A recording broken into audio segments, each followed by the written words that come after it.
I sit on the edge of the cliff, my legs dangling. All I can hear is the roar of the waterfall crashing onto the jagged rocks below. The humans call this place Lover's Leap. Broken-hearted lovers come here to throw themselves off the precipice when the pain and heartache get too much. A voice in my head urges me to jump. My wolf. She's taken our rejection badly. We both have. But it's worse for her. Gone is the voice in the back of my mind, ready with a sassy comeback whenever Alpha Stone orders us to do something degrading. My wolf can be feisty and uncooperative, always wanting to take control. As annoying as it can be, I miss it. Now, she mostly just whimpers. If it were up to her, she would have ended her miserable life 3 days ago, and mine along with it. After all, a wolf needs her mate. I do too. But I'm not ready to commit suicide over it. I just came here because it's peaceful, a refuge from the whispers, the pity, and the sight of my mate with his arms wrapped around someone else. A tear trickles down my cheek. I try to push the thought of Noah away, but the tightness around my chest remains, squeezing my heart like a vice. Mates are supposed to love one another. The male is supposed to protect and provide for the female, not humiliate her and cast her aside. I'm snapped out of my reverie as a deep voice shouts my name. Ember? What are you doing?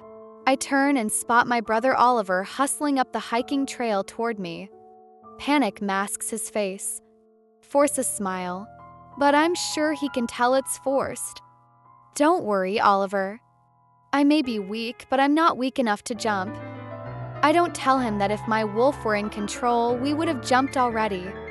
He sighs and shakes his head. Then he offers me his hands, pulls me to my feet, and wraps his arms around me. You're not weak, Ember. One day, you're going to be a fantastic pack healer. You have a gift. I sigh. One day, maybe, but not now. I'm smaller than average, and so is my wolf. My mate, or should I say ex-mate, is the exact opposite. Noah is one of DarkMoon Pack's warriors, some say the best. The only pack members who can best him are our alpha and beta. Even my brother can't take Noah down. He offered to try on my behalf, but I don't want him to. It's bad enough for one of us to be humiliated. Oliver doesn't need to hurt or debase himself for me. He sighs and presses a gentle kiss to my head. The alpha wants to see you. I look up, tears pooling in my eyes. Is he going to? I swallow nervously. Banish me? My brother shakes his head. No, course not. You haven't done anything wrong. He sighs again.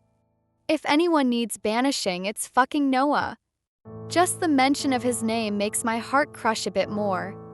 Even though Noah is in the wrong, I know everyone in the pack is taking his side. Compared to Noah, I'm nothing. Worthless. My brother seems to think I'll become a pack healer just because I help out at the hospital sometimes. That will never happen. For one thing, werewolves hardly need any healing. The moon goddess heals all but our gravest injuries quickly. For another thing, Alpha Stone is old school. Females of our pack are only good for cooking, cleaning, and producing pups. Without a mate, I'll be useless. Worse than useless. I sigh and break from my brother's embrace. Time to find out what fate awaits me. Takes me about half an hour to walk back to the pack house. Oliver shifts into wolf form, darting off ahead of me. If I shifted, I can make the run in 5 minutes. But I don't, because once my wolf takes control, anything could happen. I walk through the buildings of our pack settlement toward the pack house, where the alpha's office is. It's also home to most of the unmated wolves. We're not the largest pack, but there's a school and a hospital and a few private houses similar to the home I share with my brother. I walk with my head down and my arms wrapped around my body. My long, blonde hair curtains my face to hide my shame from the curious eyes that follow me. I wish I didn't have my wolf senses, but I do.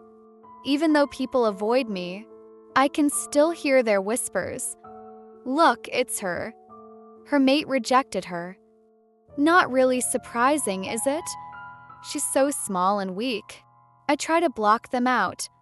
No good ever came from eavesdropping. Inside the pack house, I head toward the Alpha's office, tap lightly on the heavy oak door and wait. His gruff voice bids me entry with a monotone, "Come." He sits at his paperwork-strewn desk and doesn't look up for a moment when I come in. I stand in front of the desk, head down, fingers interlocked behind my back, awaiting his command. He sighs heavily. "Sit, Ember." I sit in the lone chair placed in the center of the room, far from the desk. It's a power play, an attempt to make me feel isolated, which in my case isn't needed. I feel worthless enough as it is. I place my hands on my lap and stare at my feet. Alpha Stone will take any wrong move, word, or glance as a challenge. "Your situation has become increasingly awkward," he begins, "so it's up to me to resolve it." I swallow nervously. Here it comes. The treaties we have with other packs require us to send them pack members from time to time. Usually, we ask for volunteers for transfer. But because of your situation, I have decided it will be in the best interest of the pack if you are sent elsewhere. I feel the bile rising in my throat. I want to scream at him, "Why me?" But he's made up his mind. I think I always knew it would go this way. I can't stay in the same pack as Noah, inspiring awkwardness and pity as Noah parades around with his new mate. An Alpha Stone would never transfer Noah. He's too valuable. I risk a glance up. The Alpha's expression is hard and businesslike, as though he's just traded some goods for something more worthwhile. "When?" I whisper. I hear him stand.